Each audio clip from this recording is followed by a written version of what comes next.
Who was Himanta Biswa Sarma ডাঙৰীয়া? হয়, অসমৰ ৰাইজ স্বাভিমানী ৰাইজ। আমাৰ প্ৰাইড আছে, আমাৰ সেলফ ৰেসপেক্ট আছে, আমাৰ ডিগনিটি আছে। অসমৰ ৰাইজ আমাৰ ইতিহাস আছে।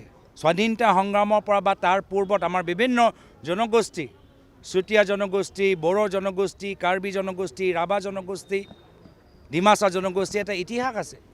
আৰু আজি এজন ব্যক্তি মুখ্যমন্ত্ৰী চকীৰ ওপৰত বহি যে ভাবে যে তেওঁ ৰজা হৈ আছে অসমৰ, সেইটো তেওঁ যে ভুল ধাৰণা, এইটো ভুল ধাৰণা আগন্তুক দিনত অসমৰ ৰাইজ একত্ৰিত হৈ বৰ অসম একত্ৰিত হৈ এই সাধাৰণ ব্যক্তিজনক যেতিয়া মুখ্যমন্ত্ৰী চকীৰ পৰা আঁতৰাব, তেওঁতো গম পাবই কি হ'ব।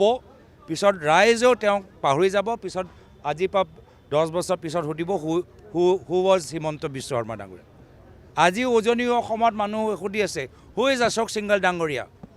উজনি অসমত গৈ মানুহৰ ভোটৰ নামবোৰ কৰ্তন কৰিবলৈ।